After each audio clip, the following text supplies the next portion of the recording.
የሰለጠነ የበቃ የታጠቀ የነቃ የጣሊያን 7 ጀነራሎች የፍጥኝ ታስረው ምኒልክ ፊት እንዲቀርቡ ያደረገ ታቦት ነው። በመላው ኢትዮጵያ ኦርቶዶክስ ተዋሕዶ ቤተክርስቲያን የብዙ ነገስታት ዘውድ አለ። የብዙ ነገስታት የነገሱበት ልብስ አለ። በዓለም የታወቁ በመላው በአውሮፓ በአፍሪካ የታወቁ ገና አፍሪካ ጨለማ እየተባለ ይጠራ በነበረ ጊዜ ብርሃን የሆኑ ምኒልክ እንዲያውም ግቢ ገብርኤልን ዳግማዊ አፄ ምኒልክ ሲታነስ እሳቸው ኖራ ሲያቦኩ እግራቸው ደምቷል ይባላል። 3 ወር አድዋ ድረስ ተጉዘው በረከታቸው ይድረሰን። እንዲያርገው ለኢትዮጵያ የሚወዷት አባቶች እንግዲህ ቅድስት ቤተ አምልኮት መስራት የተጀመረው እግዚአብሔር ለሙሴ ከሰማይ በተለይ ከኦሪት ዘጸአት ከምዕራፍ 20 ጀምረን እስከ ምዕራፍ 28 ባለው ስንመለከት እግዚአብሔር ሙሴ 40 መዓልት 40 ሌሊት ከጦመ ከጸለየ በኋላ እግዚአብሔር ለሙሴ ኦሪትን ሰጠው፣ 10ቱ ቃላትን ሰጠው።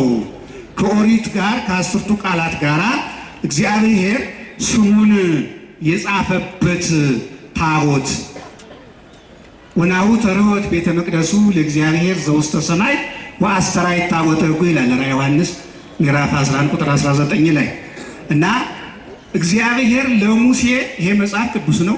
እግዚአብሔር ለሙሴ ስሙን ጽፎ ታቦት ሰጠው። ይህቺ ከሰማይ የመጣችው ታቦት ለሙሴ የተቀበላት ታቦት እንዲሁ በዓለማዊ ቤት እንዳትገባ እግዚአብሔር ይህች ታቦት የምትቀመጥበትን ድንኳን ወይም አሰራሯን ወአራዮ ለሙሴ ዘከመ ይገብር ግብራ ለደብተራ በኢየሩሳሌም ሰማያዊት ኤጲፋኒዎስ የተባለው ሊቅ ኢየሩሳሌም ሰማያዊት የሰው ልጅ መኖሪያ መንግስተ ሰማይ የምትባል ከግዘፈ ብርሃን የተሰራች ክብ የሆነች ይላታል ኤጲፋኒዎስ። ትልቅ ሊቅ ነው። የቆጵሮሱ ኤጲስቆጶስ አክስነ ነገረ መላእክት በጻፈበት አንቀጹ ይቺ ኢየሩሳሌም ሰማያዊት ክብ የሆነች ሕይወት የሚነፍስባት ዕፀ ሕይወት ያለባት ቅዱሳን ከአቤል ጀምሮ እስከ ሕልቀተ ዓለም ድረስ ቢገቡ እማትሞላ ሕይወት የሚነፍስባት በዚህች ቅርጽ ይህች ደብተራ ኦሪትን እንዲሰራ ፕላኗን እግዚአብሔር ለሙሴ ያሳየው ይላል።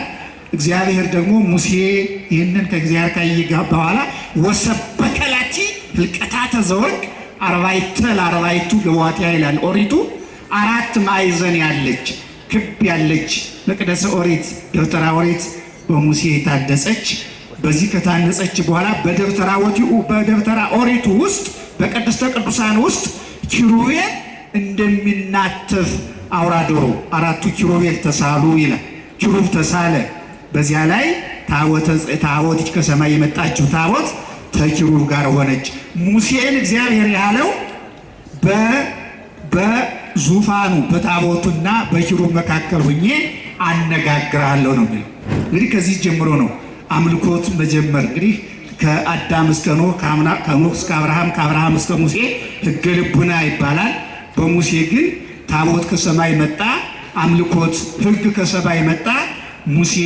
ከሙሴ ጀምሮ እንግዲህ በየዘመኑ እግዚአብሔር በመቅደሰ ኦሪት ይመለክ ነበረ። በዚያን ጊዜ የኦሪቱ መስዋዕት ይሄ ምጽዋተ አበድር መስዋዕት ከመስዋዕት ምጽዋትን መርጣለሁ የተባለ የኦሪቱ መስዋዕት ነው። የስጋው ደግሞ አይደለም። በዚያ በኋላ እስከ ጌታ እስከ ክርስቶስ መምጣት ድረስ መቅደሰ ኦሪት መቅደሰ ሰሎሞን አለ፣ ምኩራብ ይሰራ ነበረ። በዚያን ጊዜ ግን የሚሰዋው መስዋዕት የፍየሉ የላሙ የበጉ ጠቦት ደም ለስርየተ ኃጢአት የሚሆን ለስርየተ ኃጢአት ለመንግሥተ ሰማያት አይደለም እና እንዲህ ሲሰዋ ኖረ። ኋላ እንግዲህ ጌታ ወቢሲ ተወልደ በውስቴታ ይላል። አምላካችን ዘመኑ ሲደርስ የተነገረው ቃል ሲደርስ ጌታ ኢየሱስ ክርስቶስ ንጽሕት ቅድስት ከሆነች ከእመቤታችን ቅድስት ድንግል ማርያም ከስጋዋ ስጋ ከነፍሷ ነፍስ ነስቶ ተወለደ። በግዕዘ ሕፃናት ሲያለቅስ ተሰማ። በድንግል ማርያም እቅፍ ላይ ታየ። 33 ዓመት ከ3 ወር በዚህ ዓለም ተመላለሰ። ከእርሱ ጋር እሱን አየነው፣ ዳሰስነው፣ ከእርሱ ጋር በላን ጠጣን ተብሎ በተጻፈው መሰረት እንግዲህ ጌታ በመዋዕለ ሥጋዌው በተለይ ሐዋርያትን ጌታ ያላቸው ቅዱስ ጴጥሮስን አንተ አለት ነህ፣ በአንተ አለትነት ቤተ ክርስቲያኔን አንጻታለሁ አለው። እንግዲህ ቤተ ክርስቲያኔን በአንተ እሰራታለሁ ሲባል ካህኑ ስለ ግንባታ ስለ ቤት የተነገረ አይደለም። በካህናት በመምህራን ቅዱስ ጴጥሮስን በሚወክሉ መምህራን ዕለት ዕለት ወንጌል ይሰብካል። ወንጌል የሰሙ አማናያን ከአሕዛብ ይመጣሉ፣ ሕፃናትም ይጠመቃሉ። እንግዲህ በአንተ ቤተ ክርስቲያን ትታነጻለች ማለት ምእመናን፣ አንድ ሕፃን ዛሬ አንድ ሕፃን ክርስትና ሲነሳ ትልቁ ቤተ ክርስቲያን ተገነባ የሚባለው ያ ትልቁ ህንፃ የሚባለው ያ ነው። ካህኑ መሰረት ነው። አንድ ወጣት ልጅ ዲያቆን ሆኖ ካህን ሲሆን ትልቅ የቤተ ክርስቲያን መሰረት፣ አንተ አለት ነህ የተባለው ይህ ነው። አንተ አለት ነህ፣ ካህኑ አለት ነው። ምእመኑ በአለቱ ላይ ይታነጻል ማለት ለመንግስተ ሰማይ ይዘጋጃል። እያንዳንዱ የሰው ልጅ ቤተ ክርስቲያን ስለመጣ ክርስቲያን አይሆንም። ቤተ ክርስቲያን ስለመጣ ስለገባ ሳይጠመቅ ክርስቲያን አይሆንም። ምእመኑን ክርስቲያን ማድረግ የሚችል ከክርስቶስ ጋር የሚያዋህድ በዚች ቅድስት ቤተ ክርስቲያን መተን ስንጠመቅ ነው። የሐዋርያት ቀኖና ምን ይላል? በቅድስት ጥምቀት የሚለው ቁርባን የሚለው ልጅነት የምናገኝበት ሀብተ ወልድና ስመ ክርስትና የምናገኝበት ሥጋው ደሙን የምንቀበልበት አሁን የቆምንበት ቤተ ክርስቲያን የታነጸችበት በውስጧ ነው የሚለው እና እንግዲህ ይቺ ቤተ ክርስቲያን በሐዋርያት ዘመን የታነጸች ናት። ከዚህ ጀምሮ እንግዲህ በወንጌል ተሰብኳል። ከአጽናፈ ዓለም ከማዕከለ ዓለም እስከ አጽናፈ ዓለም ወንጌል ከተሰበከ በኋላ ቤተ ክርስቲያን ታንጻለች። ይቺ ቤተ ክርስቲያን የታነጸችው በተለይ በሀገራችን በኢትዮጵያ የኢትዮጵያ ኦርቶዶክስ ቤተ ክርስቲያን ታንጻ የምትታነጸው ከጥንት ከአርባሃ ወአጽብሃ ዘመን ጀምሮ የቀደሙ ነገስታት ከአጽብሃ ወአጽብሃ ዘመን ጀምሮ እስከ ግርማዊ ቀዳማዊ አፄ ኃይለ ሥላሴ የነበሩት ኢትዮጵያን የሚመሩት በኢትዮጵያ አውራጃዎች ሁሉ የተሾሙት በኢትዮጵያ ወረዳዎች ሁሉ የተሾሙት ከእግዚአብሔር ጋር የነበሩ ቤተ ክርስቲያን የሚሰሩ የሚወደዱ የሚታመኑ አገር የሚወዱ በጎሳ በዘር ያልተከፋፈሉ እስከ ግርማዊ ቀዳማዊ አፄ ኃይለ ሥላሴ ዘመን የነበሩት የኢትዮጵያ መሪዎች ከመንግስታቸው እኩል ያከናውኑ የነበረ የቅድስት የሆነችውን የቤተ ክርስቲያን ስራ ነው። በረከታቸው ይድረሰን። እስቲ አሜን በሉ። ከመንግስታቸው እኩል ለምሳሌ የኢትዮጵያን ቤተ ክርስቲያን አብያተ ክርስቲያናት ታሪክ ብትመለከቱ በየዘመኑ የነበሩ ነገስታት የነገሱበት ዘውዳቸውን፣ የነገሱበት ልብሳቸውን፣ የክብር ዕቃቸውን፣ ዘንጋቸውን፣ የነገሱበትን ሰይፋቸውን ሁሉ የሚሰጡ ለልጅ አይደለም፣ ርስታቸውን፣ ሱሪያቸውን፣ ካባቸውን በጠቅላላ ራሳቸው የእግዚአብሔር ስለሆኑ ርስታቸውን፣ ሀብታቸውን የሚያወርሱ የኢትዮጵያ ነገስታት ለቤተ ክርስቲያን ነበረ። አሁንም ቢሆን በመላዋ ኢትዮጵያ ኦርቶዶክስ ተዋሕዶ ቤተክርስቲያን የብዙ ነገስታት ዘውድ አለ። የብዙ ነገስታት የነገሱበት ልብስ አለ። የክብር ልብሳቸው የወግ ዕቃቸው አለ። ታሪካቸውን በክብር አለ። በበረከታቸው የደረሰን ታሪካቸው የነገስታት የመሳፍንት ታሪክ እና በተለይ በእውነት ዳግማዊ አፄ ምኒልክ የሚታወቁት እንግዲህ ኢትዮጵያን አንድ በማድረግ ከኢትዮጵያ ነገስታት ታሪክ ዳግማዊ አፄ ምኒልክ በረከታቸው የደረሰን ነፍሳቸውን ይማረው። እስቲ አሜን ነው። እሳቸው የሰሩት ነው። ትልቅ በዓለም የታወቁ በመላው በአውሮፓ በአፍሪካ የታወቁ ገና አፍሪካ ጨለማ እየተባለ ይጠራ በነበረ ጊዜ ብርሃን የሆኑ ምኒልክ ብርሃነ ኢትዮጵያ ብርሃነ አፍሪካ ሆነው በእውነት የታወቁ ናቸው እና ዳግማዊ አፄ ምኒልክ ይህንን የገነተ ጽጌ ቤተክርስቲያንን ከማነጻቸው በፊት ትልልቅ አብያተ ክርስቲያናት በዚህ በቅርብ በአዲስ አበባ ከተማ አንጸዋል። የሚታወቀው ራጉኤል እንጦጦ የሚባለው ራጉኤል ቤተክርስቲያን እሳቸው ቆመው የሰሩት ቤተክርስቲያን ነው። እንደገና ደግሞ ይሄ ተክለ ሃይማኖት የሚባለው መርካቶ ያለው ትልቁ ጥንታዊው ቤተ መቅደስ ከደብረ ሊባኖስ እኩል አድርገው አፈር አምጥተው ቆመው ጭቃ እያቦኩ የሰሩት ኖራ እያቦኩ የሰሩት ደብረ አሚን ተክለ ሃይማኖት ሁለተኛው ነው። እንደገና የግቢ ገብርኤል የሚባለው ባለፈው በዓል ያከበርንበት እንዲያውም ግቢ ገብርኤልን ዳግማዊ አፄ ምኒልክ ሲታነስ እሳቸው ኖራ ሲያቦኩ እግራቸው ደምቷል ይባላል። በረከት ነው ብለዋል ይባላል። ግቢ ገብርኤል ራሳቸው ቆመው ያሰሩት ዳግማዊ አፄ ምኒልክ ነው። በኋላ ግን ይህንን ቤተ መቅደስ ዳግማዊ አፄ ምኒልክ ያው የምታውቁት የአድዋ ታሪክ አለ። የአድዋ ታሪክ እንግዲህ ንጉሠ ነገሥቱ ኢትዮጵያን አንድ ያደረጉ ናቸው።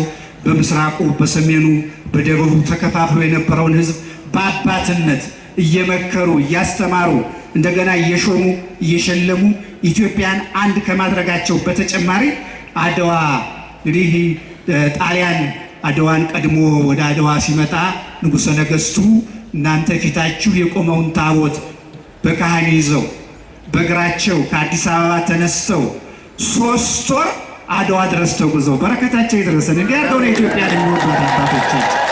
አድዋ ድረስ ተጉዘው ሲሄዱ ቅዱስ ጊዮርጊስ በእውነት ኢትዮጵያችንን ኢትዮጵያ የ3000 ዘመን ነፃነት ያላት ይችን ሀገር በአንተ በገበዝነት ከጠበክልኝና ድል አድርጌ ከመጣሁኝ ምን የመሰለ ተወዳዳሪ የሌለው ህንፃ ቤተክርስቲያን ቅድም እንደተነገረው በሊቃውንቱ ወኩሉ ዘሐነጸ ቤተክርስቲያን በስም ከሚለው እፈጽማለሁ ቃል ኪዳን ብለው ታቦቱን ይዘው አድዋ ሂደው ንጉሠ ነገሥቱ የሚባለው በእውነቱ ድንኳን በአንድ ድንኳን እሳቸው ንጉሠ ነገሥቱ ከጥቂት አይቱ ጋር በአንድ ድንኳን ታቦቱ ቅዱስ ፊታችሁ የቆመው ታቦት ይባርካችሁ ሁላችሁ የፊታችሁ የቆመው ታቦት በአንድ ድንኳን ጎረቤት ሆነው ጊዮርጊስን ጎረቤት አድርገው ሳለ 3 ወር ሙሉ ጦርነቱ እንዲዘገይ የአበሻ ጦር ደካማ ነው በሚል አውሮፓ በጉልበታቸው በመመካት ምኒልክን ሳንተኩስ ምንም ሳንል እጁን እግሩን አስረን ነው ጣሊያን ሮም የምንወስደው ብለው ይህንን አስበው ሳለ እንግዲህ እንደምታውቁት አዋሎም ነው ጦርነቱን እኮ ጣሊያኖች ያቆሙት። አዋሎም የሚባለው ኤርትራዊ ነው፣ የኤርትራ ሰው ነው። ያን ጊዜ ኢትዮጵያ ኤርትራ ናት። አሁንም ቢሆን ትመጣለች ታምጣለን ኤርትራንም እግዚአብሔር አሁንም የኛ ናት ኤርትራ። ምን ለያየው ፊታችን መልካችንም አንድ ነው እና እሱ ነግሯቸው ቅዱስ ጊዮርጊስ አሁን ፊቱ የቆመው ፊት ጎረቤት ያላቸውን ካህኑን ጠርተው የቅዱስ ጊዮርጊስን ታቦት የሚያጥነውን ካህኑን ጠርተው ሂድና ለቅዱስ ጊዮርጊስ እንዴት እንደ ወንድሜ እንደ ዮሐንስ መተማ ላይ ደሙ እንደፈሰሰው ተዋግቼ ልሙት እንጂ እንዴት እታሰራለሁ? የሀገራችን ታሪክ አይደለም፣ ታሪክ አይለወጥብኝ፣ ጦርነቱ ይነሳና ልሙት ብሎሃል ብለህ ጊዮርጊስን ንገርልኝ አሉት ካህኑ ሄዶ ኪዳን አድርሶ እጁ ላይ ታቦቱን ዘርግቶ ይህን ሲናገር ወዲያው ጦርነቱ ተጀመረ ነው የሚባለው። ጦርነቱ ሲጀመር አያቶቻችን ጀግኖች ናቸው። ዱላ ይዘው ይመናል በዱላ ፈንጅ ያዘውን ነጫጭባ ፈረጅ ድምጥማጡን ሲያዙት ቅዱስ ጊዮርጊስ መሃል ገባ ነው የሚባለው። መሃል ገባ። አሁንም መሃላችን ይግባ ቅዱስ ጊዮርጊስ እስቲ ያስታርቀን በሉ ይመናል። አሁንም መሃላችን ይግባ፣ ውሸቱን ያስወግድልን። ይሄ በውሸት በዘር በጎሳ የከፋፈለንን ሌላ ጠላት ነው የጎሳ ዘር ይመናል። ይህንን ያስወግድልን፣ ወደ ግባችን ይመልሰን የቅዱስ ጊዮርጊስ አምላክ እና ከዚህ በኋላ ወዲያው እንግዲህ እንደምታውቁት 3 ሰዓት ባትል ኦፍ አድዋ የሚባለው 3 ሰዓት ባልሞላ የሰለጠነ የበቃ የታጠቀ የነቃ የጣሊያን 7 ጀነራሎች የፍጥኝ ታስረው ምኒልክ ፊት እንዲቀርቡ ያደረገ ታቦት ነው ፊታችሁ የቆሙ እንዲያውም 11ኛ ሊዮን ፖፕ የሚባሉት የሮማው ፓፓ ለአፄ ምኒልክ ይላኩላቸው ምኒልክ በሚወዷት በመቤቴ ጀነራሎችን እንዳይገሉብኝ ይማሩልኝ ብለው ለመኗቸው ይባላል። መጀመሪያ እኮ ባርኮ ሰዶ ነው ቅጣት ባርኮ ነው የሰደደን ግደል ብሎ እና ምዕመናን በዚህ መሰረት ይህን ድል ካገኙ በኋላ ዳግማዊ አፄ ምኒልክ ከቅዱስ ጊዮርጊስ ተመልሰው ይህን የመሰለ ቤተክርስቲያን የሰርተው ይህን ቤተክርስቲያን ያነጹበት በንግሥት ዘውዲቱ ነው። በእርግጥ ያለቀው የታነጸበት ዕለት ነውና የቅዱስ ጊዮርጊስ በረከት በሁላችሁ ላይ ይደር። ሌላ ምንና ሀብታችሁ የአያቶቻችሁ የቅድመ አያቶቻችሁ ታሪክ ከታቦት ጋር ከቤተ ክርስቲያን ጋር ነው። እዚህ ውስጥ ያላችሁ በሙሉ የአባቴ ታቦት የአያቴ ቤተ ክርስቲያን የሚባል የኢትዮጵያ ትውልድ የኢትዮጵያ ሕዝብ በሙሉ ታሪኩ የተያዘው ታሪኩ የተሰናሰለው ከዘር ጋር የሚወርደው በቤተ ክርስቲያን ነው። ቤተ ክርስቲያን ሕይወታችን ናት። ቤተ ክርስቲያን ደማችን ናት። ቤተ ክርስቲያን አጽናችን ናት። አያቶቻችን ቅድመ አያቶቻችን አያቶቻችን ቅድመ አያቶቻችን ስር የኖሩ ከቤተ ክርስቲያን ጋር የኖሩ ቤተ ክርስቲያን ሳይሳለሙ የማይውሉ አባቶቻችሁ እናቶቻችሁ ቤተ ክርስቲያንን አጽንተው ስለኖሩ ነው። ኢትዮጵያ የ3000 ዘመን ወይም የ2000 ዘመን ነፃነት የምንለው የኛ ኃይላችን ቤተ ክርስቲያናት መስቀሉ ነው ጉልበታችን። ቤተ ክርስቲያኑ ላይ የምናየው መስቀል ነው ጉልበታችን። እና ከሁላችን ጋር ይሁን። ቅዱስ ጊዮርጊስ አይለያችሁ። ጨርሻለሁ። ቅዱስ ጊዮርጊስ አይለያችሁ። ቅዱስ ጊዮርጊስ ያኖራችሁ። ቅዱስ ጊዮርጊስ ጸሎታችሁን ይስማችሁ። የፈለጋችሁትን ያሰባችሁትን የልባችሁ ሁሉ ምኞት ይሄ ሰማዕት ፈጣኑ ሰማዕት በእውነቱ ቅዱስ ጊዮርጊስ ይስማችሁ፣ ይቀበላችሁ፣ ይጠብቃችሁ።